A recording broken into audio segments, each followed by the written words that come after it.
जय श्री कृष्णा। मैं श्याम, आपका दोस्त, आपका प्रेमी, आपका सखा, आपका श्रीमद् भागवत स्वाध्यायी आपसे एक बार फिर श्रीमद् भागवत स्वाध्याय के इस 60वें क्रम में आपका अभिनंदन करता हूँ, स्वागत करता हूँ। आज पुरुषोत्तम मास की द्वादशी है। आज हम सब मिलकर के चतुर्थ स्कंद के 24वें अध्याय का अध्ययन करेंगे। 24वां अध्याय ब्रह्मा रुद्र स्तुति का अध्याय है, जिसमें परचेता को भगवान श्री शंकर श्री हरि की स्तुति का पाठ बताते हैं, जिसको योग योग उपदेश भी कहा जाता है। आइए भगवान के श्री चरणों में मन, वचन और शरीर आत्मा को लीन करते हैं। मूलाधार चक्र से भगवान के श्री चरणों में स्थान लगाएं, ध्यान लगाएं। नमो भगवते वासुदेवाय, नमो भगवते वासुदेवाय, नमो भगवते वासुदेवाय, नमो भगवते वासुदेवाय, नमो भगवते वासुदेवाय, नमो भगवते वासुदेवाय, नमो भगवते वासुदेवाय।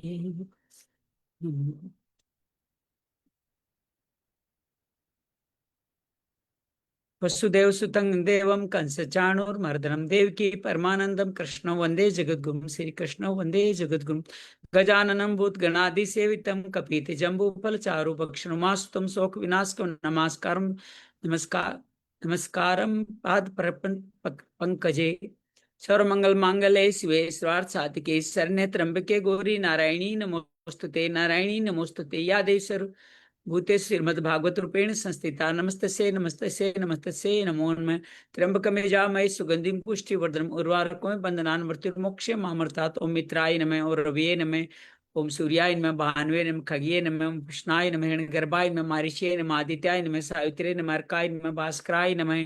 अतुलित बलधामं हेमशैलाभदेहं धनुजवनकृशानुं ज्ञानिनाम् अग्रगण्यं सकल गुणनिधानं वानराणां देशं रघुपतिप्रियभक्तं वात जातं, रघुपतिप्रियभक्तं वात जातं नमामि।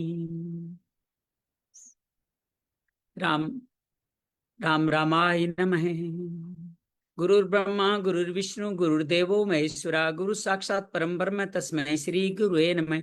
श्री विष्णु श्रीमद् भागवत महापुराण श्री विष्णु वांग्मय स्वरूपाय नमः। श्री व्यास रूपाय कृष्ण देवपायनाय नमः। श्री व्यास रूपाय श्री सुखदेवाय नमः। श्री कृष्णार्पणमस्तु। कृष्णाय वासुदेवाय हरिये परमात्मने प्रणत क्लेशनाशाय गोविंदाय नमो नमः। प्रणत क्लेशनाशाय गोविंदाय नमो नमः। शांति शांति शांति। निशु का अभिनंदन है, स्वागत है। बहुत दिनों बाद आपका आगमन हुआ है। श्रीमद् भागवत के चतुर्थ स्कंद के में अंतर्गत हम चल रहे हैं। चतुर्थ स्कंद जो विसर्ग का स्कंद है। सर्ग के बाद विश्व ब्रह्मा की सृष्टि, सृष्टि को भी 4 अंदाज में संत दिखा रहे हैं। पहले 5 अध्याय धर्म के थे, अगले 7 अध्याय अर्थ के थे जो ध्रुव के थे, और फिर 11 अध्याय 10 इंद्रियों और 1 मन के काम के थे। और अब हम प्रवेश कर गए हैं मोक्ष के इन 8 अध्यायों में, जिसमें 4 सगुण के, 4 निर्गुण के। हमने पृथु महाराज की कथा संपूर्ण की। अंग के मंथन करने से पृथु महाराज अर्ची का अवतरण हुआ। वर्मा आदि सभी ने उसका राज्याभिषेक किया। अपनी प्रजा के कहने पे उन्होंने पृथ्वी माँ से अन्न मांगने के लिए उनपे क्रोध किया। पृथ्वी माँ गो रूप में आकर कहने लगी मेरा दोहन करो, और महाराजा पृथु ने गो माता की बात मान करके अपने दादा परदादा मनु को बछड़ा बनाकर धन धान्य को दोहा। अन्य देवताओं, ऋषियों, दैत्य, दानवों, ऋषि, सर्प, पशु पक्षी ने भी भगवान पृथु का अनुसरण करते हुए पृथ्वी से अपने अपने पुत्रों को बछड़ा बनाकर, अपने अपने पुण्य जनों को, पवित्र जनों को, प्रिय जनों को पुत्र बनाकर अपने अपनी सामग्रियां प्राप्त की। पूरी प्रजा प्रसन्न हुई। एक बाण की नोक से पृथ्वी को समतल करके पृथ्वी की भी इच्छा पूर्ण की। समझ नगर बसाए, समझ जनता सुखमय रहने लगी। भगवान को कृतज्ञता अर्पण करने गंगा और यमुना के मध्य में उन्होंने 99 अश्वमेध यज्ञ किए। 100वें यज्ञ में इंद्र ने आकर के उपद्रव डाला, अनेक तरह के भेष बना के आया। अत्रि मुनि के कहने से उनके पुत्र विजिताश्व ने उनका ये रथ को बार बार लाते रहे।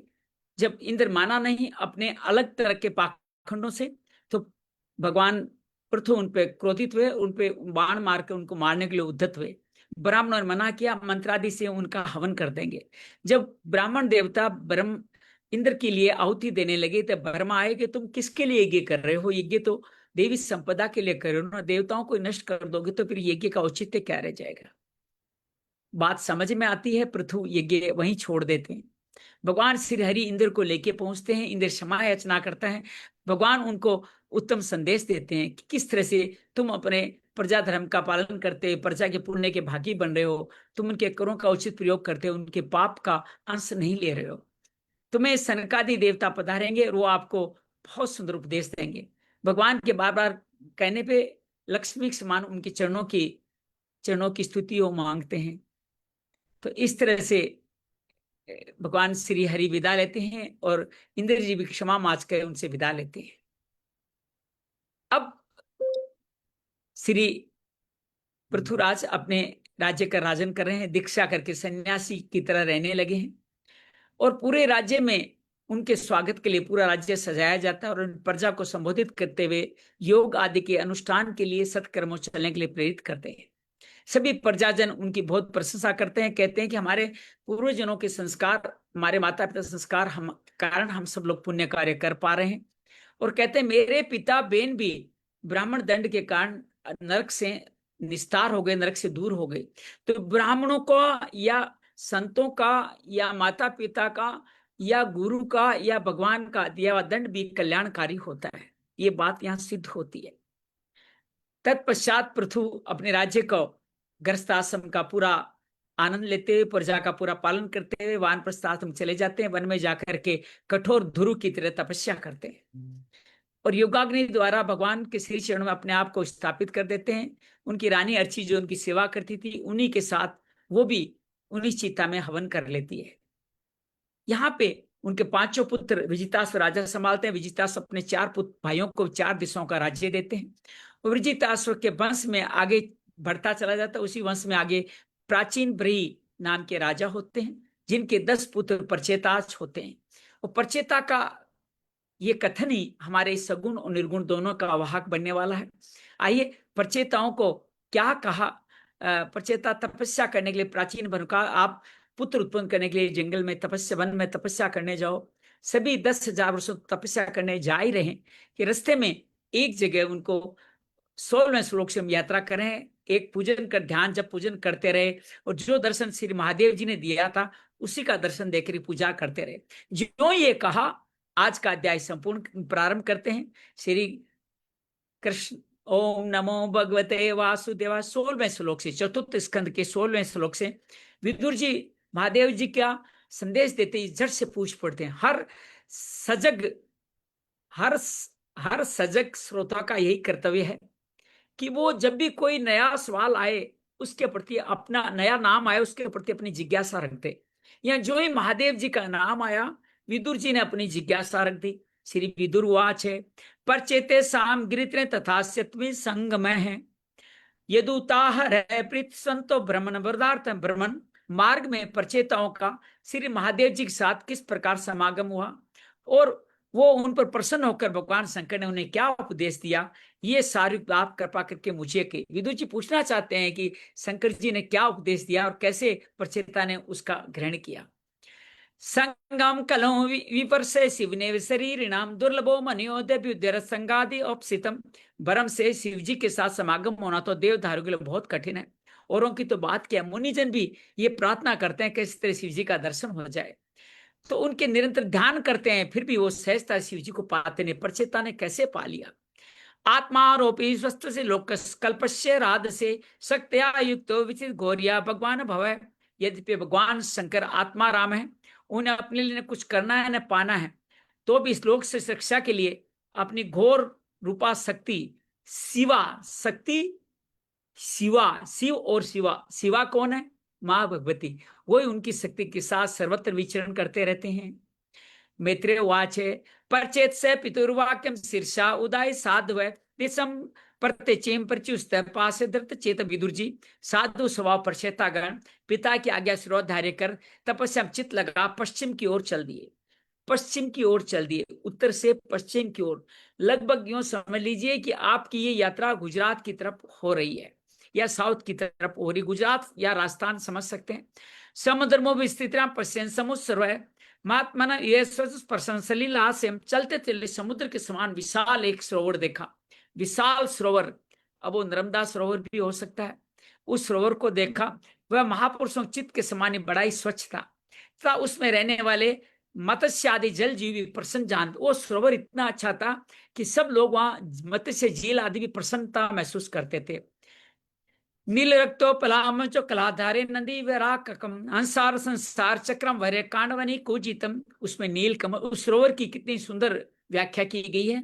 नील कमल है, लाल कमल है, रात में, दिन में, सायकाल में खिलने वाले कमल है, इंदिर आदि अनेक कई प्रकार के कमल सुशोभित है।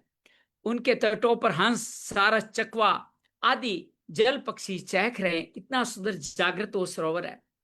मत अभ्रमरसो से मृष्रोमय मलाति पिंगम पद्म को सरजो दीक्षित वनो वनो उत्सवम। उनके चारों ओर तरह तरह के वृक्ष लताएं थी। मत वाले भोरे गूंज रहते मधुर ध्वनि से हर्षित होकर के मानो उन्हें रोमांच हो रहा होगा। कमल कोश के पराग पुंज से वायु के झंकोरे चारों उड़ रहे थे, मानो वहां कोई उत्सव बन रहा हो। उसकी बहुत सुंदर तारीफ की गई है। तत्र गांधर्म कारण दिव्य मार्ग मनोहरम विस्मय राजपुत्रा से मृदंगापण वादनुम।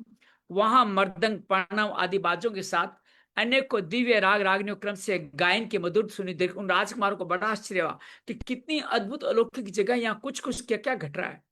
जब भी आप किसी तीर्थ स्थल में जाते हो तो आपको अनुभव होना स्वाभाविक है। आपकी श्रद्धा अनुसार आपको अनुभव होगा ही होगा। चाहे आप कोलायत धाम जाएं, चाहे आप ये वृंदावन धाम जाएं, चाहे ऋषिकेश जाएं, चाहे हरिद्वार जाएं, चाहे अयोध्या जाएं, चाहे उज्जैन जाएं, चाहे मथुरा जाएं, चाहे आप रामेश्वरम जाएं, चाहे सोमनाथ जाएं, चाहे आप जगन्नाथ जाएं, वेदनाथ जाएं, कहीं भी जाएं, आपको आपकी श्रद्धा अनुसार उचित अनुभव होने वाले हैं। तो ऐसे अनुभव उन प्रचेताओं के पुत्र को, प्रचेता उन सबके नाम प्रचेता थे, सबको प्रचेता ही कहा। 10 के 10 के एक ही नाम एक रूप थे। ये प्राचीन भरी जिसे अश्वमेघ भौतिज्ञ के उनके पुत्र थे, जो संतान उत्पत्ति के लिए करने से पहले तपस्या करने जा रहे हैं। तहेर मासिका संसानुगम उपगे मान परम विदुधात्रो तैवने माँ क्या सिद्धि कंठ त्रिलोचनम प्रसाद सुखम विक्षेप प्रणोजूर्तम कौतुका। इतने में उन्होंने क्या देखा, देवादेव शंकर अपने अनुचरों के सहित उस सरोवर से बाहर आ रहे हैं। उनका शरीर तपे हुए स्वर्ण राशि के समान कांतिमान है, कंठ नील वर्ण है, 3 विशाल नेत्र है। वे अपने भक्तों पर अनुग्रह करने के लिए उद्यत है। श्री नमो शिवाय, नमो शिवाय, नमो शिव मन ही मन भाव करें कि सरोवर से भगवान शिव बाहर निकल रहे हैं। उनकी कितनी सुंदर छवि है। उनके जल से जो माथे की गंगा जल की बूंदे, ये समझिए गंगा को जो धारण करते हैं, उनसे जो बूंदे निकलेगी वो कैसी निकलेगी। उनका चेहरा बहुत गौरवर्ण है, बहुत तेज है। सभी अनुचरों के सहित उस दिव्य सरोवर से भगवान श्री शंकर बाहर आ रहे हैं। अनेक गंधर्व उनका सुयस गा रहे हैं और इस तरह से सहसा दर्शन पाकर प्रचेताओं को बड़ा कुतूहल हुआ और शंकर जी के चरणों में प्रणाम किया।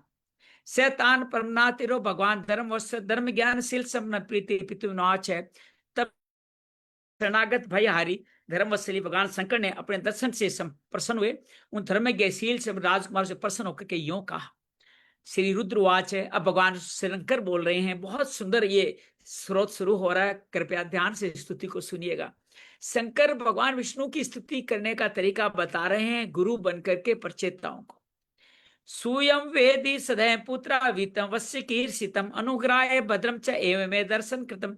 तुम लोग राजा प्राचीन भई के पुत्र हो, तुम्हारा कल्याण हो, पिता को जानते हैं। तुम जो कुछ करना चाहते हो वह भी मुझे मालूम है। इस समय तुम लोग कृपा करने के लिए मैं तुम्हें इस प्रकार दर्शन दिया है। कह रहे मैं तुम्हें इस तरह करने के लिए ही तुम्हारे को मैंने दर्शन दिया है। ये बात वो कहते हैं। यम परम रहस्य साक्षात गुणारो जी संजिताम भगवंतम वासुदेव प्रपन्न ये प्रियो ही में। जो व्यक्ति अव्यक्त प्रकृति और जीव संज्ञ के पुरुष, अब प्रकृति और पुरुष की बात हो रही है, जो गीता के दूसरे अध्याय में कहा गया है और 8 और 9वें अध्याय में भी कहा गया है। अष्टधा प्रकृति से शरीर बना है, पुरुष रूप में उसमें विद्यमान है। भागवत में इसको इस रूप में कहा गया है, समस्त 24 प्रकृति मिलके जब मानव का निर्माण नहीं कर सकी तो भगवान वहां पे पुरुष रूप में पधारे, जिनको अधियज्ञ भी कहा गया है, पुरुष भी कहा गया है। शरीर एक प्रकृति है, तो अगर प्रकृति और पुरुष इन दोनों के नियामक भगवान वासुदेव, इन दोनों, ये दोनों किसकी है? प्रकृति, दोनों ही भगवान विष्णु की ही छटाएं हैं। वासुदेव के समान मैं साक्षात शरण लेता हूं, वो मुझे परम प्रिय भगवान वासुदेव का। इस तरह से शिव जी उनका गुणगान कर रहे हैं। स्वधर्मनिष्ठ सतजन्मे पुमान विरिचन्त्यामेति ततम प्रहि माम अव्याकृतम भक्तो विष्णु पदम यथाम विबुधा कलाते। अपने वर्णाश्रम, वर्णाश्रम समझ गए, ब्रह्मचर्य आश्रम, उसके बाद में अलग अलग आश्रम बने हैं, और अपने वर्ण के अनुसार आश्रम, अर्थात आपके शूद्र वैश्य, आपके वर्ण हो गए शूद्र वैश्य क्षत्रिय ब्राह्मण, और आश्रम कौन से हो गए? ब्रह्मचर्य, गृहस्थाश्रम, वानप्रस्थाश्रम और संन्यास आश्रम। वर्णाश्रम का भली भांति पालन करने वाला पुरुष इनका सबका पालन करें, 100 जन्म के बाद भी ब्रह्मा के पद को प्राप्त है। जो अपने चारों वर्ण आश्रम, चारों आश्रम अपने वरुण के अनुरूप, जो भगवान ने गीता में बताए, 11 क्रम ब्राह्मण के लिए, 7 क्रम क्षत्रिय के लिए, 3 क्रम वैश्य के लिए, 1 क्रम शूद्र के लिए, इन सब का अपने वर्ण में रहते हुए आश्रम के अनुसार जो पालन करता है, वो 100 जन्म के बाद ब्रह्मा को प्राप्त, ब्रह्मा के पद को पा लेता है। अर्थात ब्रह्मा बनने का यहाँ पे तरीका बताया गया कि ब्रह्मा आप कैसे बन सकते हो। 100 जन्म में आप लगातार ये सब पालन करो तो ब्रह्मा का पद प्राप्त कर लोगे, और उससे भी अधिक पुण्य होने पर वह मुझे प्राप्त होता है। अगर 100 जन्म से आगे आपके पुण्य बढ़ गए तो आप भगवान शंकर जी को प्राप्त होते हैं। परंतु जो भगवान का अनन्य भक्त है, लेकिन साथ में ये कहा भगवान के अलावा किसी और को जो भक्ति नहीं करता है, वह तो मृत्यु के बाद सीधा भगवान विष्णु के सर्व प्रपंचातीत, सभी प्रपंचों, सब माया से अतीत परम पद को प्राप्त कर लेता है। कितना महत्व बताया। 100 वर्षों तक वर्ण आश्रम का पालन करो तो ब्रह्मा पद पाएंगे, उससे कुछ ज्यादा करोगे तो शंकर जी को पालो। लेकिन जो भगवान का अनन्य भक्त है, भगवान के इस ग्रंथों का अध्ययन भक्ति भाव से करता है, वो व्यक्ति मृत्यु के तुरंत बाद भगवान के उस दिव्य लोक को पा लेता है। जिस रुद्र रूप में स्थित मैं तथा अन्य अधिकारिक देवता अपने अपने अधिकार की समाप्ति के बाद प्राप्त करें, हमें भी वो प्राप्त नहीं हुआ है। हम भी जब हमारा समय प्राप्त हो जाएगा तब हम उस पद को प्राप्त करेंगे। ऐसा भगवान के अनन्य भक्ति का भगवान शिव पुण्य प्रताप बता रहे। अत भागवता युम प्रियास्त भगवान यथा न बद भागवता नाम च प्रियो नस्ति कहिर्चित। तुम लोग भगवत भक्त होने के नाते मुझे भगवान के समान प्यारे हो। इसी प्रकार भगवान के भक्तों को भी मुझसे बढ़कर और कभी कोई प्रिय नहीं होता, कि भगवान के भक्त मुझे बहुत प्रिय होते हैं, उनको भी मैं प्रिय होता हूँ। इदम विविक्तम जात्यम पवित्रम मंगलम परम निःश्रेष्य करम चापी सूर्यताम तद्धामी वह। अब मैं तुम्हारा बड़ा ही पवित्र मंगल में और कल्याणकारी स्रोत सुनाता हूं, इसका तुम शुद्ध भाव से जप करना। ये स्रोत हम केवल ध्यान लगा के सुन लें, जब तक ये स्रोत चल रहा है कृपया अपना ध्यान कहीं और मत लगाइएगा। अपने पास में अगर भागवत है, गीता सेवा ऐप है, उसके अंदर पढ़े। चतुर्थ स्कंद के ये चतुर्थ 24वें अध्याय के ये 32वें श्लोक से कार्य प्रारंभ हो रहे हैं, तुम उसको जप करना। मैत्रेय वाच है इत्याना क्रुश हृदय भगवानातन शिव बंदा अंजलि राजपुत्र नारायण प्रोच। तब नारायण परायण करुणा हृदय भगवान शिव ने अपने सामने जोड़े हाथ खड़े हुए उन राजपुत्रों को ये स्रोत सुनाया। सब लोग ध्यान से सुनिए इस स्रोत को, पार तुम भी सुनो। श्री रुद्रवाच है, भगवान शिव कहते हैं जितम ते आत्म विदुर स्वस्ते स्वस्ति रस्तु में भवताराध साराधम सरस्मा आत्मने में। भगवान रुद्र इस तरह से भगवान वासुदेव की स्तुति कर रहे हैं। भगवान आपका उत्कर्ष अर्थात आपका धरती पे आना, आपका बढ़ना उच्च कोटि के आत्मज्ञानियों के कल्याण के लिए, निज आनंद लाभ के लिए है। इससे मेरा भी कल्याण हो। आप सर्वदा अपने नित्य परमाणु स्वरूप में स्थित रहते हैं, ऐसे सर्वात आत्मस्वरूप आपको नमस्कार है। हिंदी और संस्कृत दोनों में आप ये ध्यान करते रहें। न मैं पंकज नाभाय भूत क्षेन्द्रिय आत्मने वासुदेवाय शांताय कुटस्थाय सरोचिसे। आप पद्मनाभ समस्त लोगों के आदि कारण। क्यों है पद्मनाभ लोगों का?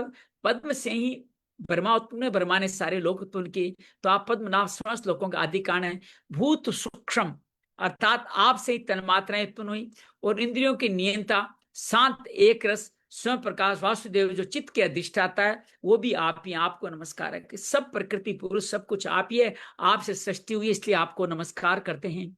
संकर्षणाय सूक्ष्माय दुरंताय अंतकाय च नमो विश्व प्रबोधाय प्रद्युम्नायांतर आत्मने। आप ही सूक्ष्म। यहाँ चारों बात आ रही, कौन सी?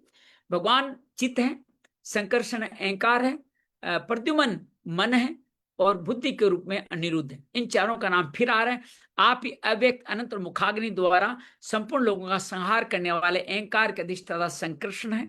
जगत के प्रकृष्ट ज्ञान के उद्गम स्थान बुद्धि के अधिष्ठाता प्रद्युम्न है। और यह मन का जिक्र अनिरुद्ध का जिक्र नहीं है, शायद आगे आ जाएगा। प्रद्युम्न आपको नमस्कार है।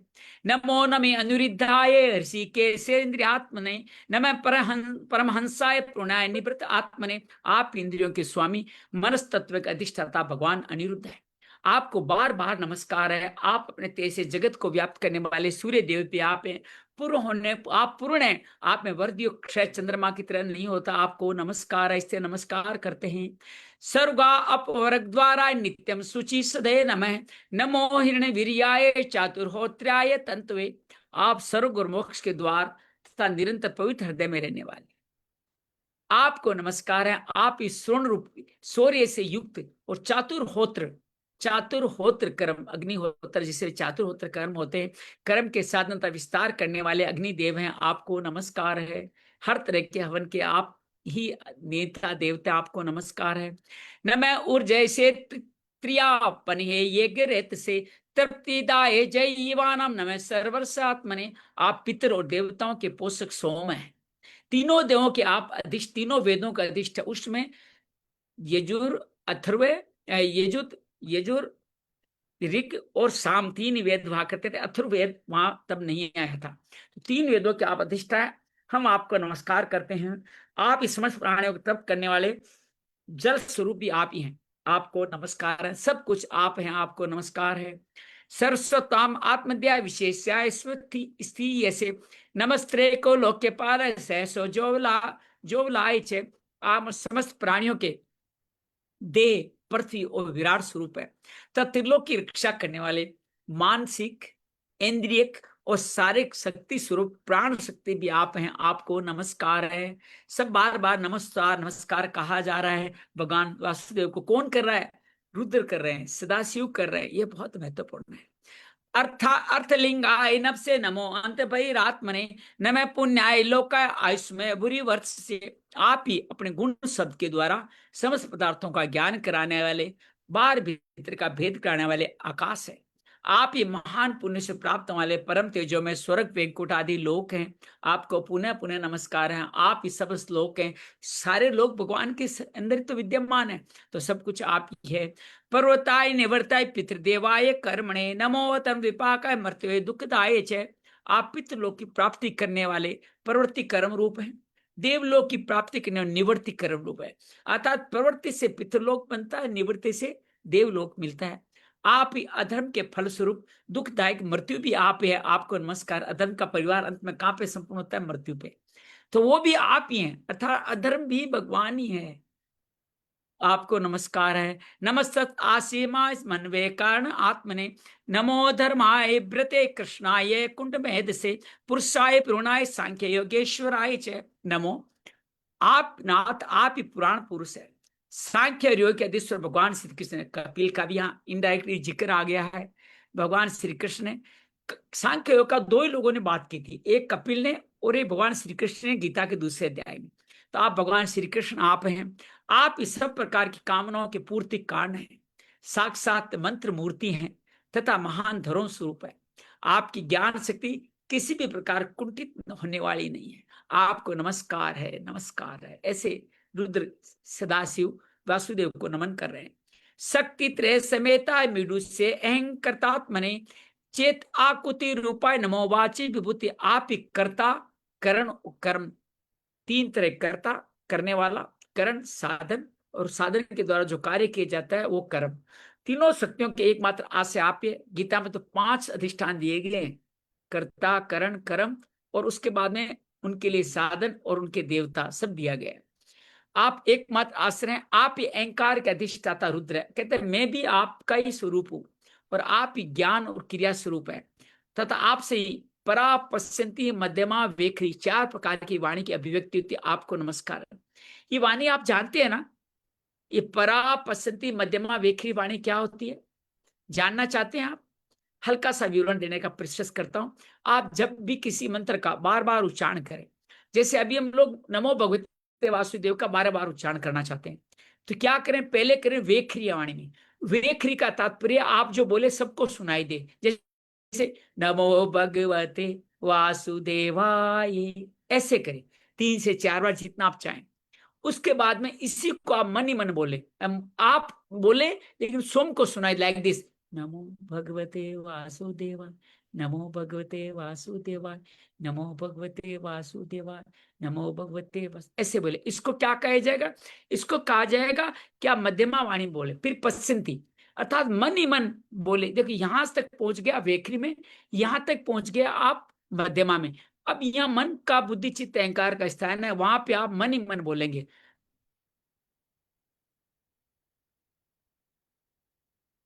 ये हो गया आपका तीसरा पश्चिम, अर्थात आप खाली दर्शन करेंगे।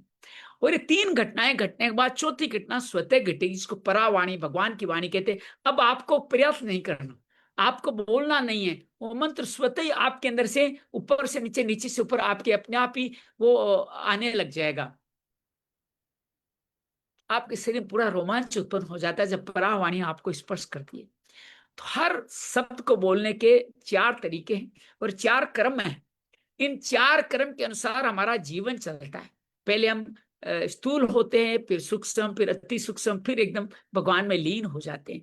ये 4 वाणी मंत्र के उच्चारण के लिए संतों ने बताई है, जिनको एक संत दूसरी तरीके से बताते हैं। इसको नाम रूप लीला धाम भी कहते हैं। आपने ये नाम जरूर सुने होंगे कि पहले आप नाम लीजिए भगवान का, फिर उनके रूप को दर्शन करें, फिर उनकी लीलाओं को सुने, और फिर उनके धाम भगवान के लोग पहुंच जाए।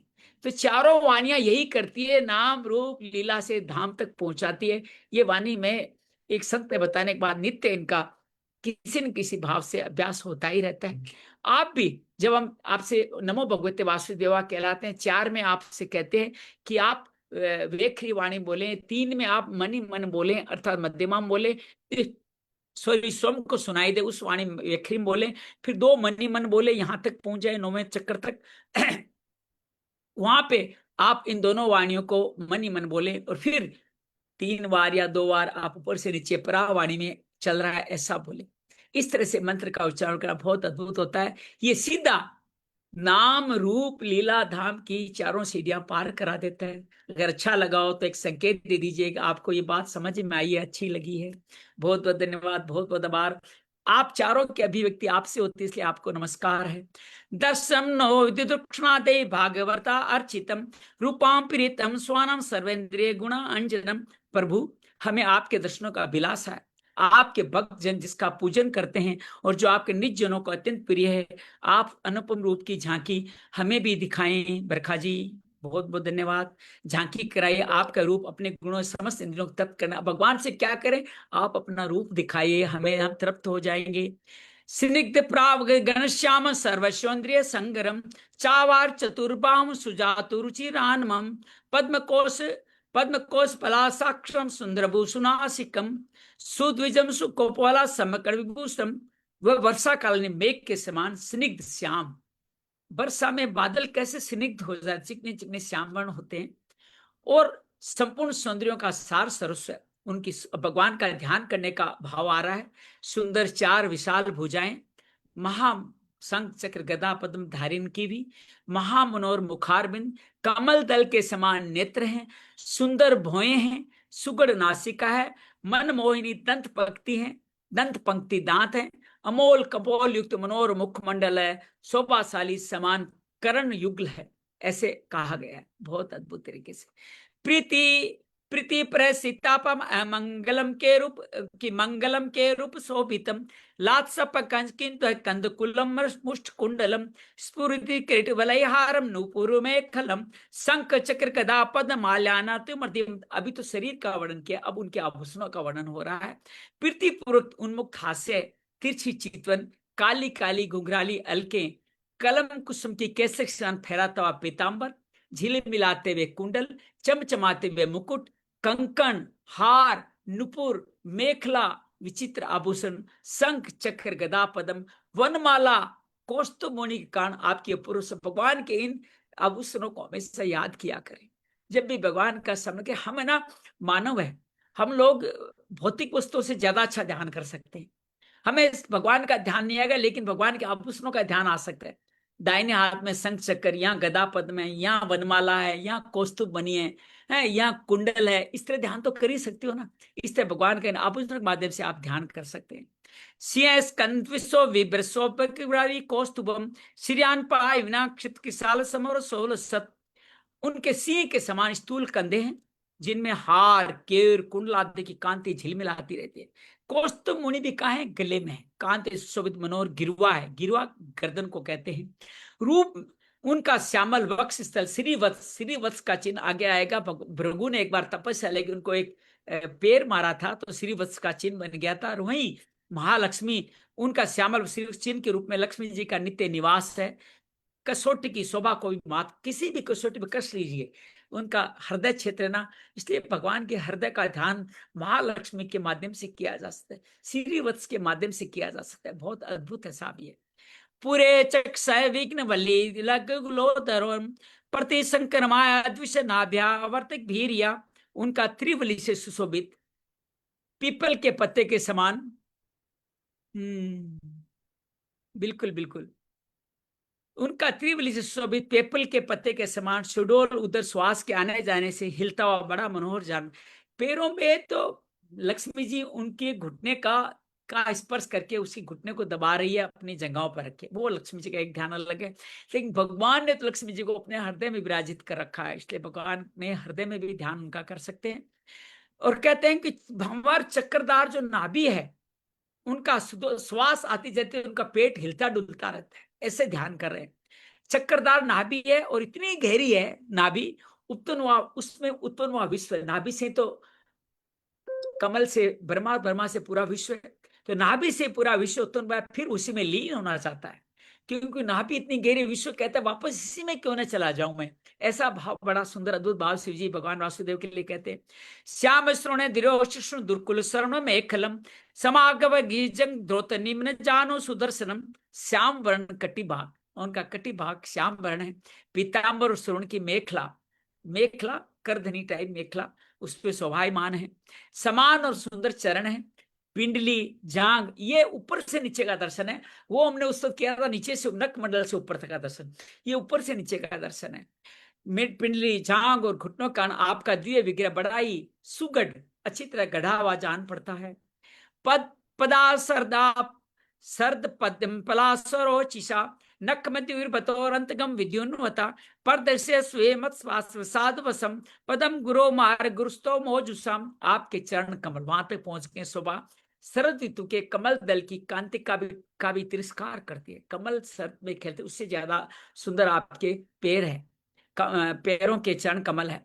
उनके नखों से, पैरों के नखों से जो प्रकाश निकलता है, वह जीव के हृदय अंधकार को तत्काल नष्ट कर देता है। अब आप जब पैरों के नख का ध्यान करें तो ये भाव लाएं मन में कि मेरा अंधकार नष्ट हो रहा है, ये भाव लाएं तो बहुत अद्भुत काम हो जाएगा। हमें आप कृपा करके भक्तों के भय आरी और आश्रय रूपी उसी रूप का दर्शन कराइए। हे जगत गुरु, आप अज्ञान आवृत प्राणियों को अपनी प्राप्ति का मार्ग दिखाते हैं, आप ये हमारे गुरु है। ऐसे भगवान की आराधना सदा शिव कर रहे हैं और उन प्रचेता पुत्रों प्रचेताओं को भी बता रहे हैं आप ऐसे आराधना करो। जैसे ध्रुव जी को नारद जी ने बताया था, वैसे प्रचेताओं किसने बताया? शिव जी ने बताया। लेकिन प्रचेताओं को भी नारद मिलने वाले, वो क्या करेंगे वो सुन के तो आप भौचंके रह जाएंगे, नारद क्या करने वाले। एत ध्रुव मनोपे आत्म सुधि में अभिस्पिस्तम यद भक्ति यगोबर सर्वधमनो अष्टिताम। हे प्रभु, चित्त शुद्धि की अभिलाषा रखने वाले पुरुष को चित्त को शुद्ध करना है तो आपके स्वरूप का निरंतर ध्यान करना चाहिए। आपकी भक्ति स्वधर्म का पालन करें। स्वधर्म क्या है? अपने आप को भगवान के धाम पहुंचाना ही हमारा एकमात्र स्वधर्म है। स्वधर्मों में जीना भी, मरना भी कल्याणकारी है। उस भगवान की प्राप्ति में मर भी गए तो कल्याणकारी है। भगवान के अलावा किसी और धर्म का पालन करते जिंदा भी रहे तो कोई कल्याण नहीं होगा। गीता ये कहती है। पालन का पुरुष को अभय करने वाले, स्वधर्म का पालन वाले पुरुष को आपकी ये चित्त की शुद्धि की अभ्यासा करने वाले पुरुष रूप का निरंतर ध्यान करके शुद्ध हो जाते हैं। भगवान भक्ति मता लभ्यो दुर्लभ सर्वदेही नाम, स्वराज्य प्यास अभिमत एकांते आत्मविद गति। स्वरूप का शासन करने वाला इंद्र भी आपको ही पाना चाहता है, तथा विशुद्ध आत्मज्ञानियों की गति भी आप ही है। आत्मज्ञानी हो या इंद्र हो, इस प्रकार आप सभी देहधारियों के लिए अत्यंत दुर्लभ है। केवल भक्तिमान पुरुष ही आपको पा सकते, केवल भक्ति आपको पा सकते हैं, न इंद्र न अन्य कोई राजा महाराजा, सिर्फ भक्ति वाले ही पा सकते हैं। तम दुराराध्यम आराध्य सतामपि दुरापया, एकांत भक्तिया को वाच्छेदा पाद मूलम विना बही। सत्पुरुषों के लिए दुर्लभ, अनन्य भक्ति से भगवान को प्रसन्न करके, जिनकी प्रसन्नता किसी अन्य साधनों से मिल ही नहीं सकती, ऐसा कौन होगा जो आपके चरण तल के अतिरिक्त और कुछ चाहेगा। याद कीजिएगा, पृथु ने क्या चाहा था कि आपके चरण कमल की वंदना करता रहूं। यही कह रहे हैं कि हर आदमी आपके चरण की वंदना के कुछ चाहता ही नहीं। ये निर्विस्मरण करता तो न अभिमन्यते विश्रम दिवंस वीर्य सूर्य सुप्रजित भ्रुवा। जो काल अपने अदम्य उत्साह पराक्रम से फड़कती भौं के इशारे से, काल उनके ऐसे भौं ऐसे करते हैं ना, तो इशारे से सारे संसार का संहार कर देता है। इशारा कौन करता है? ऐसे करते हैं भगवान भगवान से इशारा, और सारा संसार का प्रलय हो जाता है, समय आ गया प्रलय कर दो। वे भी आपकी चरणों की शरण में गए हुए प्राणी पर अपना अधिकार नहीं मानता, लेकिन जो आपके शरण में चला देख कहते हैं प्रलय काल में भी भगवान के धाम के लोग भगवान में लीन होकर भगवान के साथ ही बने रहते हैं, उन पे प्रलय का असर नहीं होता। गीता में बहुत सुंदर तरीके से ये बात 13 और 14 अध्याय में बताई गई। क्षणेदात वितुल्य न स्वर्गनापूर्णर्भवम भक्स्वंगी संगस्य मर्त्याना किमुताशिष। ऐसे भगवान के प्रेमी भक्तों का यदि आधे क्षण के लिए भी समागम हो जाए तो उस समय में स्वर्ग और मोक्ष कुछ नहीं समझता। तो स्वर्ग लोग तुझ भोगों की तो बात ही क्या है।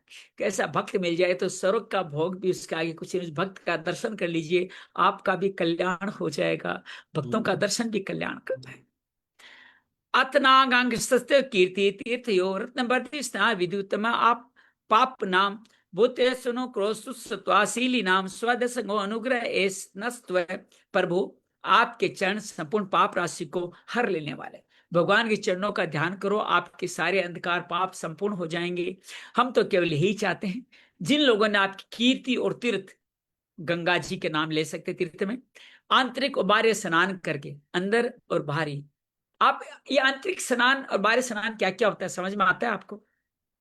एक तो गंगा में आप स्नान करने गए, वो हो गया स्नान। बाहर स्नान अपने घर में भी, हमारे यहाँ बड़ी सुंदर गंगा स्नान की परंपरा बताई गई है कि आप जब पानी अपने ऊपर डालें तो सिंधु गंगा यमुना सरस्वती सरयू नर्मदा गोदावरी कावेरी, इस तरह इनका एक मंत्र भी है। पूरा मंत्र मुझे याद नहीं था, भाव यही है। इन देवियों का आप ध्यान करते करते आप स्नान करें तो आपका स्नान गंगा स्नान के तुल्य हो जाता है। इसको आंतरिक और बाह्य स्नान कहा जा सकता है। तो इस तरह से ये लोग जो लोग आप इस तरह से स्नान करते हैं, वो मानसिक शारीरिक दोनों प्रकार के पापों को धो डालते हैं। जो वहां आप गंगा के अंदर स्नान करते हैं, शारीरिक पाप धुलते हैं आपके, अर्थात इस शरीर के द्वारा किए गए पाप। लेकिन मन के पाप आप नित्य रोज मन को कलुषित करते हैं। रोज स्नान करते समय अगर माँ गंगा का ध्यान करते हैं तो आपके मानसिक पाप भी धो डालते हैं। लेकिन करने वाले कौन है? भगवान वासुदेव है। जीवों के प्रति जो दया राग द्वेष रहित चित्त सरलता आदि गुणों से युक्त है, उन आपके भक्तजनों का संग हमें सदा प्राप्त हो रहा है। अब भगवान की बात नहीं कर रहे हैं कि भगवान आप व्यस्त हो, कोई बात नहीं, आप अपने भक्तों का स्नेह हमें प्राप्त देते रहें, वही हम पर आपकी बड़ी कृपा होगी। आपके भक्त मिल जाएं तो भी बड़ी कृपा होगी। न ऐसे चितम भारी रत विभ्रम तमो को याम च विशुद्धमावशित यत भक्ति योगानु अनुगृत मंजसा मुनिर्विचिष्टे ननु तत्रते गतिम। जिस साधक का चित भक्ति योग से अनुगृहित, ये गीता का 18वां अध्याय में जो शरणागत की बात कही जा रही है उसकी बात आ रही है। हाँ, गंगा यमुना देवी गोदावरी सरस्वती नर्मदा सिंधु कावेरी जले कस्मिन संधि ऋतु, बिल्कुल यही बात है। जो बाहर विश्व में भटकता है वह अज्ञान गुहा प्रकृति में ही लीन होता है, अनैसे आपके स्वरूप का दर्शन करता है कि जो बाहरी विश्व से भटकता नहीं है, जो अज्ञान गुहा रूप प्रकृति में लीन होता है, वह नया से आपके स्वरूप का दर्शन पा जाता है। कब पाता है? जब भक्ति योग आप में प्रवेश करेगा। सर्वोत्तम भक्ति योग क्या है? शरणागत प्रयुक्त करेगा तो। ही तेतरम भेजते विश्व विश्वमय निधि भवाति यत् ततम तुम ब्रह्म ब्रह्म ज्योतिराकाश में इव विस्थितम, जिससे सारा जगत दिखाई देता है, जो स्वयं संपूर्ण जगत में वो ही दिख रहे हैं, वह आकाश के समान विस्तृत है, परम प्रकाश है, ब्रह्म तत्व आप है। आकाश कैसा है? नील वर्ण अनंत संपूर्ण जागृत, पर भगवान भी ऐसे ही है, नील वर्ण संपूर्ण जागृत, इसलिए आकाश के समान भगवान को तुलना की गई है। यो मा येदम पुरुष रूप पया सर्जत विपर्ते भूय प्रत्यय विक्रिय यद वेद बुद्धि सद्वेतामतुस्तया तदमात्म तंत्र भगवान प्रतिमय, भगवान आपकी माया अनेक प्रकार के रूप धारण करती है। इसी के द्वारा आप जगत की रचना, पालन और संहार करते हैं। जैसे कोई सदस्तु हो, यह आपके लिए एक साधारण कार्य हो, क्योंकि उसमें आप में किसी प्रकार का ये करने के बाद भी कोई सिद्धस्ता इतनी आप में करते हैं, लेकिन इसमें आप में कोई विकार नहीं आता। माया के कारण दूसरे लोगों में भेद बुद्धि उत्पन्न होती है, आप परमात्मा पर अपना प्रभाव डालने में असमर्थ होती है। आपको तो हम परम स्वतंत्र ही समझते हैं, ऐसा शिव कह रहे हैं, भगवान शिव सदाशिव भगवान विष्णु के बारे में। क्रिया कलो देव योगिने श्रद्धान्विता साधु विजंती शिते भूतेन्द्रियांत करणोप उपलक्षितम वेदे च तंत्रे च ततएव को विदा। आपका स्वरूप पंचभूत इंद्रिय अंतकरण की प्रेरक रूप से उपलक्षित होता है। जो कर्मयोगी पुरुष सिद्धि प्राप्त करने के तरह तरह कर्मों के द्वारा आपके सगुण साकार स्वरूप का श्रद्धापूर्वक भली भांति पूजन करते हैं, वे वेद और शास्त्रों के सच्चे परमज्ञ है। इस सगुण साकार, अब यहाँ सगुण मुक्ति की बात पहले चल रही है। सगुण सारा जो भगवान का रूप दिखाया है, सगुण साराप रूप है, इसका श्रद्धापूर्वक भली भांति पूजन करते हैं, वे यो वेद और शास्त्रों के सच्चे मर्मज्ञ, वही वेद शास्त्र को जानते हैं जो आपके सगुण रूप का। तो भगवान गीता में सगुण और निर्गुण दोनों तरह की मुक्ति बताते हैं, तो इस सगुण मुक्ति का यहाँ भाव बताया गया है। तो में एक आद्य पुरुष है, सुप्त शक्ति स्वत्यार्ज सत्मो विविध्यते मानम कम मरुदग्नि वारधरा सुरसयो भूत गणा इदम यत है। प्रभु आप ही अद्वितीय आदि पुरुष है। सृष्टि के पूर्व आपकी माया शक्ति सोई रहती है, सिर्फ काल जगा रहता है, फिर इसके द्वारा सत्य रजस तमस रूप गुणों का भेद होता है। सृष्टि की रचना बता रहे हैं दोबारा, आप सब जानते हैं। इसके बाद उन्हीं गुणों से महत्व है, अहंकार, आकाश, वायु, अग्नि, जल, पृथ्वी, देवता, ऋषि, समस्त प्राणी से युक्त इस जगत की उत्पत्ति होती है। सृष्टम स्वस्ते अनुप्रविष्ट शत्रु विदम पुरुमात्मांस केन प्रथो विदस्तु पुरुषम संत मंत भुंगते अर्से के मृदु सारगम यह प्रिय। फिर आप अपने माया से रचे हुए इस जरायु, चार तरह के प्राणी होते हैं। जरायु हमारी तरह अंडे से पैदा है, श्वेत जो पसीने आदि श्वेत से पैदा होते हैं, और जो उद्भिद जमीन से उत्पन्न होते हैं, चार प्रकार के शरीरों में अंश रूप से प्रवेश कर जाते हैं। अर्थात वृक्षों में भी भगवान है, ये बताया गया है। बाकी में तो आपको दिख ही जाता होगा, कीट जंतुओं में और आपके पशु पक्षियों में, या आप अंडे से पैदा होने वाले मनुष्य सब में भगवान है, इसमें भी आप ही विद्यमान हैं। और जिस प्रकार मधुमक्खियां अपने उत्पन्न के मधु का आश्वासन करती है, अपने मधु का भी, मधुमक्खियां खुद ही मधु उत्पन्न करते हैं, उस मधु को स्वयं ही टेस्ट करती है, उसी प्रकार आपका अंश, आप अंश रूप में इन सारे शरीरों में रह करके इंद्रियों के द्वारा इन तुच्छ विषयों को भोगता है। वह आपका अंश ही इन इंद्रियों के विषयों को भोगता है। आपके अंश को ही पुरुष या जीव कहते हैं। ये जो अंश जो भोगता है वो पुरुष कहलाता है, जो प्रकृति में निवास करता है। बड़ी सुंदर सहज व्याख्या करी है शिव जी ने हम सबके लिए, सृष्टि की और भगवान दोनों की। लोकान चिंडवे गो विक्रमसी त्वम खलु काल यान है भूतानी भूतरेणु ये तत्व गवान विर्याव विश्व है। आपका तत्व ज्ञान प्रत्यक्ष से कहीं अनुमान से होता है, प्रत्यक्ष से नहीं कर सकते। आपका तत्व ज्ञान अनुमान से ही किया जा सकता है। प्रलय काल उपस्थित होने पर काल स्वरूप आप अपने प्रचंड ऐसे है वेग से पृथ्वी भूतों को अन्य भूतों से विचलित कराकर समस्त लोगों का संहार करते हैं। जैसे वायु अपने असहनीय प्रचंड झोंकों से मेघों के द्वारा मेघों को तितर बितर करके नष्ट कर लेती। वायु क्या करती है? मेघों को लाती है, और जब लगता है नहीं मेघों की छुट्टी है तो मेघों को तितर बितर भी कर देती है। इसी तरह आप पूरे संसार को आप लाते हैं और स्वयं ही उनका संहार कर देते हैं। परमत मुचेत करते चिंत्या पर्वत लोभ मनुष्यसु लालसम त्वम प्रमत सहसा भी पद से छुले लिया अनो अरि वाखुमन तक। भगवान, ये मोहग्रस्त जीव परमात्मा बस हर समय इसी चिंता में रहता है कि अमुक कार्य करना है। हम क्या करते हैं, ये हो जाए, ये हो जाए, ये हो जाए, फिर आपका लोभ बढ़ता चला जाता है। इस विषयों की लालसा बनी रहती है, किंतु आप सदा सजग के रहते हैं। भूख से जीभ ललबाता और सर्प जैसे चूहे को चट कर जाता है, उस प्रकार आप अपने काल स्वरूप से सहसा लील कर जाते हैं कि आपने संसार बनाया, लेकिन संसार के प्रति आपका मोह नहीं होता है। जब समय काल कहते हैं आप तुरंत उसको भस्म कर देते हैं, उसमें अपनी मोह रख के चलो थोड़े दिन को और एक्सटेंशन देता हूं, ऐसे किसी को एक्सटेंशन नहीं देते, सबका समय पर कल्याण कर देते हैं। कत स्व पदार्थ विझाति पंडितो यस्तेव मानवे मान केतन विसंज्ञास्मृत गुरुचति संयद विनोपते मनुष्य चतुर्दश। आपकी अवहेलना होने के कारण अपनी आयु को व्यर्थ मानने वाला आपकी अवहेलना करता है, वो आयु को व्यर्थ जीता है। ऐसा कौन विद्वान होगा जो आपके चरण कमलों को विसारेगा। इनकी पूजा तो काल के आशंका से ही हमारे पिता वर्मा जी, अच्छा रुद्र वर्मा जी को अपना पिता कह रहे हैं, समझ गए ना क्यों। सनकादि के बाद में जब षष्ठी नहीं हुई तो उनको क्रोध आया, क्रोध से भ्रकुटी से रुद्र उत्पन्न हुए थे सदाशिव, इसलिए वर्मा जी को पिता कह रहे हैं। और वर्मा जी जब रुद्र को जाते हैं तो कहते हैं आप इस सब के मालिक हो, और रुद्र विष्णु जी कहते हैं आप सब मालिक हो। विष्णु जी स्तुति में क्या कहते हैं, वर्मा विष्णु महेश तीनों मैं ही हूं। तो आप सोचिए इन तीनों का क्या क्या आपस में रिलेशन है। काल का हमारे पिता वर्मा जी स्वयंभू आदि 14 मनुओं ने भी 14 मनु एक मनवंतर में एक वर्मा के दिन में 14 मनु होते हैं, इसलिए 14 मनुओं की बात करें बिना कोई विचार किए केवल श्रद्धा से ही की थी। आपकी पूजा हम सभी कर रहे हैं, ऐसा कहा गया। अत तो मसीनो परम परमात्मा ने विपेक्षिता विश्वम रुद्र वैद्यस्तिम कुत्पिस्तेव रयागति भ्रमण। इस प्रकार जगत रुद्र रूप काल के भय से व्याकुल है, इस प्रकार सारा जगत आपके काल से व्याकुल है। हे परमात्मा, इस तत्व को जान हम लोगों के तो इस समय आप ही सर्वथा भय शून्य आश्रय, भगवान ही भय से अभय देते, सबसे पहले अभय देते आप आश्रय। अभयम सत्व संतिष्ट, याद की देवी संपदा का पहला सूत्र क्या है, अभयम, वो भगवान आप प्रदान करते हैं। इदम जब तय बदन वो विशुद्धा नृप नंदना स्वधर्म अनुतिष्ठन तो भगवत ये पिता से राजकुमारों, तुम लोग शुद्ध भाव से स्वधर्म का आचरण करते हुए इस भगवान में चित लग मेरे द्वारा की गई इस स्रोत का जप करो, भगवान तुम्हारा मंगल करेंगे। रुद्र ये स्रोत सुनाते हैं कि इसी का जप करो तुम्हारा मंगल हो जाएगा।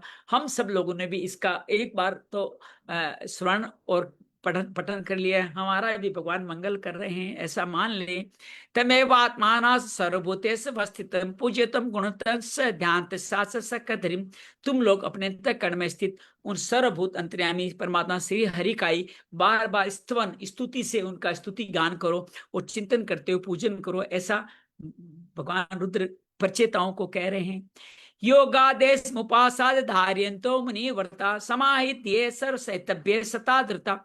मैंने तुम्हें योगादेश, इसका एक नाम योगादेश भी है, योग आदेश, योगादेश। मैं तुम्हें योगादेश नामक स्रोत सुना, इस स्रोत को कहते हैं योगादेश। तुम लोग से मन से धारण करके मुनि व्रत का आचरण करते हुए इसका एकाग्रता से आदर पूर्वक अभ्यास को मुनि की तरह आचरण करते हुए इसका एकाग्रता से अभ्यास इस स्रोत का बार बार करो। इदमा पुरास्मा भगवान विश्व विश्वसर्कपति भृगवादी महात्मा विश्वकृतम। ये स्रोत पूर्व काल में जगत विस्तार के इच्छुक प्रजापतियों के प्रति भगवान वर्मा जी ने प्रजा उत्पन्न करने वाले इच्छा के लिए हम भृगु आदि अपने पुत्रों को सुनाया था कि 9 पुत्र वो नारद और मैं सनक सनकादि, हम सबको भगवान वर्मा जी ने ये स्रोत सुनाया था जो मैं आपको अब सुनाया है। ते वयम नवोदिता सर्वे प्रजा सर्गे प्रजिश्वरा अनंतमस विदा प्रजा। जब हम प्रजापतियों की प्रजा का विस्तार करने की आज्ञा हुई तब इसी के द्वारा हमने अज्ञान को निवृत्त करके अनेक प्रकार की प्रजा उत्पन्न की थी। रुद्र जी आपने तो अपनी जैसी प्रजा उत्पन्न की, मैंने कहा मत करो मत करो, आपको ऐसा कहा था, लेकिन रुद्र जी कह रहे मैंने करी तो थी ना, जैसे मेरी योग्यता थी मैंने वो कार्य तो किया था। अथेदम नित्यदायुक्त जपन वहित है पुमान अचिराछरे आपनो तो वासुदेव परायण। अब जो भी अब आप सबके लिए हमके लिए बताए, जो भी भगवत पारायण पुरुष इसका एकाग्र चित्त से नित्य प्रति जप करेगा ये 31 से लेकर के 74 तक है, ये करेगा उसका शीघ्र ही कल्याण हो जाएगा, ऐसा भगवान कह रहे हैं। श्रेयासामि सर्वेशम ज्ञानम निश्रेष्य परम सुखम तरति दुष्परम ज्ञानोन्यावर्षणावरणम। इस श्लोक में जब सब प्रकार के कल्याण साधन मोक्षदायी ज्ञान ही सबसे श्रेष्ठ है। ज्ञान नौका पर चला पुरुष अनायासी इस दूर संसार सागर को पार कर लेता है। ज्ञान सागर की नौका बड़े ज्ञान एक ही है, भगवान की भक्ति में लग जाना। येन केन प्रकारेण भगवान का ध्यान करके, भगवान ही सर्व करता है ये करके उनका ध्यान कर लेना। यह इमं सर्द्यायुक्त मद गीतम भगस तत्वम अधीयानो दुराराध्यम हरिमाद्य यस्सो। यदि भगवान की आराधना बहुत कठिन है, किंतु मेरे केवल स्रोत का जो श्रद्धा पूर्वक पाठ करेगा वो सुगमता से उसकी प्रसन्नता प्राप्त कर लेगा, भगवान प्रसन्न हो जाएंगे इसका पाठ करेंगे तो। विंदते पुरुषोष्माध्यादि च सत्वरम मत गीत गीतासु पिता सर्च साम्य के वल्लभात। भगवान इस संपूर्ण कल्याण साधनों के एकमात्र प्यारे प्राप्त है, सभी जो कार्य करे एक ही मिलने वाले हैं भगवान। अतः मेरे गाए हुए स्रोत का गान करके उनके प्रसन्न करो, स्थिर चित्त करो, उससे जो कुछ चाहेंगे वो प्राप्त मिल जाएगा, मिल जाएगा। जो भी ज्ञान करेगा वो सब कुछ मिल देने वाला है। इदम ये कल्य उत्थाय प्रांजलि सर्दयान्वित है श्रृणियावर्च्य में मत मुच्चिते कर्म बने। जो पुरुष सुबह के समय में उसे काली चल रहा है अभी, उठ करके श्रद्धा पूर्वक हाथ जोड़कर सुनता या सुनाता है, वह सब प्रकार के कर्म बंधनों से मुक्त हो जाता है। आपके लिए प्रसाद आ गया है, समस्त कर्म बंधनों से मुक्त हो जाओगे। गीतम नरवे नंदना परश्य पुंस परमात्मने स्वम जपंत एकाग्रति तपो में चरिव्यमंते तत् आपस्ते पिस्तम। राजकुमारों, मैंने तुम्हें परम पुरुष परमात्मा का स्रोत सुनाया है, इससे एकाग्र चित्त होकर जपते हुए इस महान तपस्या करो। तपस्या पूर्ण होने पर इससे तुम्हें अभिष्ट फल प्राप्त हो जाएगा। इति श्रीमद् भागवते महाप्राणे पारमहंस्या सहिताम चतुर्थ रुद्र गीतम, इसको रुद्र गीत भी कहते हैं और योग उपदेश भी कहते हैं। रुद्र गीतम नाम है चतुर्विशो अध्याय। श्री कृष्णार्पणमस्तु। कृष्णाय वासुदेवाय हरे परमात्मने प्रणत क्लेश नाशाय गोविंदाय नमो नमः। आइए यथा संभव पैरों को स्थिर करके अपना आसन सुनिश्चित कर लें, शरीर को ढीला छोड़ दें।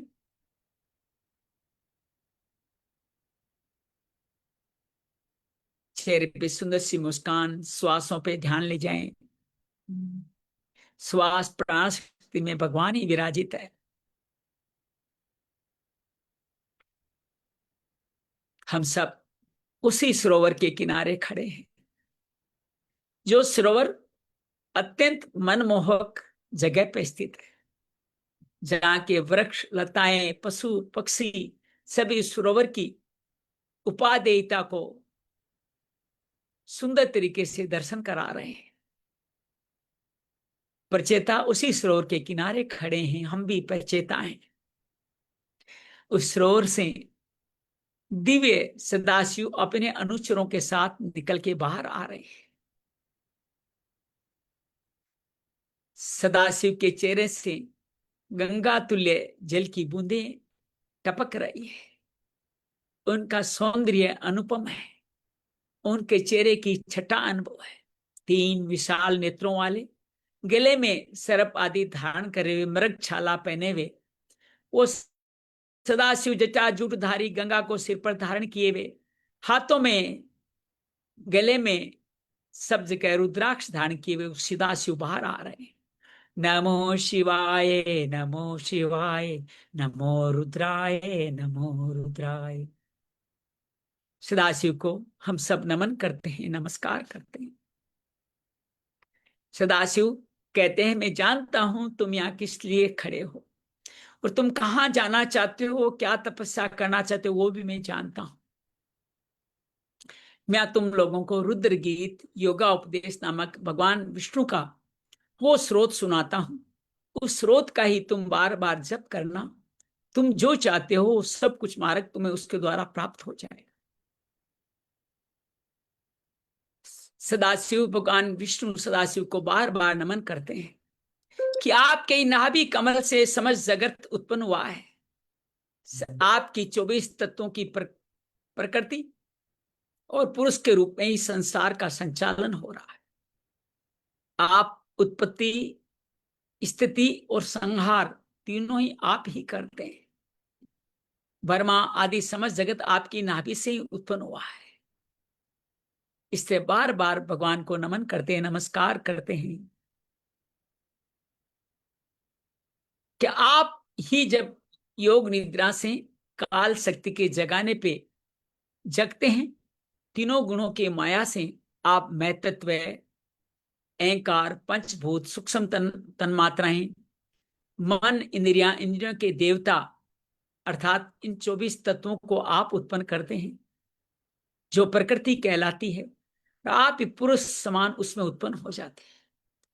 इस शरीर का स्वामी जो कुछ भी करता है, जीव अंश में आपका ही रूप धारण करके उसको आप ही अनुभव करते रहते हैं। कर्म बंधनों से बंधा हुआ ये जीवन जब भगवान की भक्ति में लीन होता है तो आपके श्री चरणों में वो पहुंच जाता है। कहते हैं कि 100 जन्म तक वर्ण और आश्रम धर्म का पालन करें तो ब्रह्मा का पद प्राप्त होता है। उससे कुछ अधिक संकोच वश कह रहे हैं, शायद अगले 100 जन्म वर्ष और लगेंगे तभी आप रुद्र शिव को पाएंगे। लेकिन अपने अनन्य भक्ति करने से, इस स्रोत को पढ़ने सुनने से, भगवान की भक्ति शरणागति से आप वो स्थान पालेंगे जो ब्रह्मा रुद्र से भी अलग अपरिमित है। कहते समस्त देवता ब्रह्मा रुद्र भी हम ही समय आने पर उन्हीं के अंदर लीन होते हैं।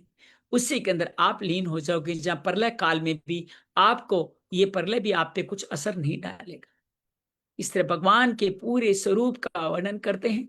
भगवान के सर से शुरू करते हैं, जहां पे मुकुट है, जहां पे सुंदर ललाट पे उनका तिलक है, कर्ण कुंडल है, अलकावली है, और अलकावली के साथ में उनके सुंदर सौम्य मुस्कान से पूरा चेहरा उनका शोभायमान हो रहा है। गले में कौस्तुभ मणि है, वनमाला है, उनकी भुजाओं में शंख चक्र गदा पद्म है, उनके पे छाती पे वत्स का चिन्ह से लक्ष्मी विराजित है।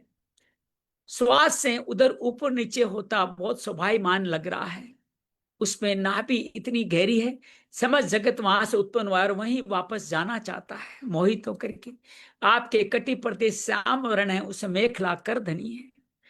आपकी जंघाओं पे पीतांबर और आपके घुटनों पे महालक्ष्मी और आपके चरण कमलों में समस्त लोक विराजित है। आपके चरण कमलों का जो ध्यान करता है वो भगवान आपका ही ध्यान करता है। आपके नख मंडल का जो ध्यान करने वाला उसकी प्रकांड रोशनी से अपने समस्त पापों और अंधकार से मुक्ति पा लेता है। इस तरह इस पूरे भगवान के रूप का जो वेखरी, मध्यमा, पश्यंती, परावाणी से के तरीके से ध्यान करते हैं, आपके नाम गुण का गुणानुवाद करते हैं, वो नाम रूप रूप लीला धाम के द्वारा आपके ही धाम को पा लेते हैं। भगवान का धाम पाने के बाद जो देवताओं के लिए भी दुर्लभ है, वो पाने के बाद जीवन में कुछ भी पाना नहीं शेष रहता। यही ज्ञान हम सबको भगवान की शरणागत करने में सहायक हो सकता है। आप सब लोग इसी का जाप करें। आपके मन में जो भी इच्छा होगी वो विश्व अवश्य पूरी होगी। ऐसा कह करके सदाशिव वहां से विराजित हो गए, पर चेता अपनी तपस्या करने चल पड़े। श्रीमन नारायण नारायण नारायण, भजमन नारायण नारायण नारायण, विदुर मैत्रेय नारायण नारायण नारायण, सुखदेव परीक्षित नारायण नारायण नारायण, श्री सुध जी सोनकादि नारायण नारायण नारायण, श्री नारद व्यास नारायण नारायण नारायण, प्राचीन भई पुत्र परचेता नारायण नारायण नारायण, सुंदर समुद्र तुल्य सरोवर नारायण नारायण नारायण, श्री महादेव सरोवर आगमन नारायण नारायण नारायण, महादेव सौंदर्य सौष्ठव नारायण नारायण नारायण, रुद्रापदेश रुद्र गीत योगापदेश नारायण नारायण नारायण, भगवान षष्ठी जन्म नारायण नारायण नारायण, भगवत अंगा अनुवाद गुणानुवाद नारायण नारायण नारायण। भगवन आभूषण सत्कार नारायण नारायण नारायण। मुक्तिदायक भगवान रुद्र गीत नारायण नारायण नारायण। सगुण भक्ति नारायण नारायण नारायण। नमो शिवाय नारायण नारायण नारायण। नमो रुद्र नारायण नारायण नारायण। अनुचर रुद्रगण नारायण नारायण नारायण। शिव सुवा नारायण नारायण नारायण। श्रीमन नारायण नारायण नारायण। भजमन नारायण नारायण नारायण। श्री कृष्णार्पणमस्तु। श्री रुद्रार्पणमस्तु। कृष्णाय वासुदेवाय हरिये परमात्मने प्रणत क्लेश नाशाय गोविंदाय नमो नमः। प्रणत क्लेश नाशाय गोविंदाय नमो नमः। शांति शांति शांति। उम्मीद है आपको ये योगा उपदेश रुद्र आज एकादशी, अगले दिन द्वादशी, अभी आपने बहुत किया नहीं होगा। बहुत भावुक हो गए थे आज तो इतना अच्छा लगा आज। वो बहुत गीता अद्भुत। के, वो जब हम नहाते हैं ना तो नाम लेते हैं ना, गीता के 18 नाम होते हैं। गीता, गंगा, गायत्री, सीता, सत्य, सरस्वती, ब्रह्म विद्या, ब्रह्मोली। वो मैंने आज भेजा है आपको लिख के अभी हाँ, स्वाध्याय मैं में, देख 18 लिया। नाम। बहुत सुंदर तरीके से, मैं पूरे नाम मुझे याद कम रहते हैं मंत्र, लेकिन मैं भाव से रोज करता हूँ। चारों दिशाओं में घूम घूम के स्नान करता हूँ, चारों दिशाओं में बोलता हूँ। ये वर्षों से ये मेरे चल रहा है। पास भी बस सिखाया। लगभग हो गया होगा, तब से अनुसंधान चल रहा है। बड़ा अच्छा लगता है। ठीक है, बहुत बहुत मंगल हो, बहुत बहुत कल्याण हो। बहुत अच्छा लगा। गुरदीप जी, रश्मि, बरखा, सीता, सरला, आप इसी तरह से देखो, ये बातें हमें बताई ही नहीं जाती है भागवत पढ़ते समय। ये रुद्र गीत की बात ही नहीं होती। मैंने जीवन में पहली बार सुना है कि रुद्र गीत भी है इसमें। कभी पता ही नहीं चला रुद्र गीत भी है भी क्या इसमें। ये पहली बार हम पता लोग चला ये युधिष्ठिर सीखा को। था, ये सीखा था हमने अभी रुद्र गीत का। बहुत रश्मि बढ़िया। वो उसमें है ना, रसिक बंधु वाले में, उसमें रुद्र गीत है। बहुत बढ़िया, बहुत सुंदर है अच्छा रुद्र सर, गीत। सर जय गुरुदेव सर, वो जो मंत्र है ना नहाते समय जो बोलते हैं वो है गंगे च यमुने देवी गोदावरी सरस्वती नर्मदा सिंधु कावेरी जले अस्मिन् सन्निधिं कुरु। ये मंत्र है सर, वो बहुत प्यारा था। बहुत सुंदर, बहुत बस इस जय मंत्र को गुरुदेव। बोले तो जहां आप करते हैं वो गंगा जल का स्नान हो जाएगा, या मानसिक आपका स्नान होगा जो बहुत अद्भुत तरीके से कार्य करेगा। चलिए, बहुत बहुत धन्यवाद। मंगल हो। कल हम लोग सगुण उपासना में आगे बढ़ेंगे। 25वें अध्याय में जब पुरंजन उपख्यान आएगा, ये एक और मैं फिर बार बार कह रहा हूं, जैसे कपिल उपख्यान था वैसे पुरंजन उपख्यान भी बहुत अद्भुत है। पुरंजन उपख्यान, पुरंजन पुरंजनी संवाद इतना अद्भुत है कि आपको आपकी बहुत सारी धारणाएं ध्वस्त करेगा और आपको मुक्ति के मार्ग पे लाने में बहुत सारा सहायक होगा। ऐसा पुंजन उपख्यान कल से प्रारंभ होने वाला है। ये 7 अध्याय अब बचे हैं, जिनके माध्यम से हम सब लोग इस स्कंद के इस मोक्ष पुराण को संपूर्ण करेंगे। मंगल हो, मंगल हो, मंगल हो। प्रभु जी वो मंत्र भेजेंगे तो अच्छा हो हाँ जाएगा। बिल्कुल भेज देंगे। सत्यवीर जी आप ग्रुप में डाल दीजिए मंत्र को, भगवत ग्रुप जी में डाल बिल्कुल ठीक दीजिए है। आप, है ना, जी स्वाध्याय बिल्कुल ग्रुप ठीक में है। डाल दीजिए। ठीक जी है, इसके ठीक भी है। डाल दें और वोकल भी डाल दें तो बहुत बढ़िया हाँ हो बिल्कुल, जाएगा। मैं डाल अपने देता हूँ, वाणी डाल में भी देता डाल दीजिए। आपने जो हूँ। बोला ना उस वाणी में भी डालिए, जी और आप जी लिखित में भी डालिए। जी बिल्कुल मंगल हो, बिल्कुल। मंगल हो।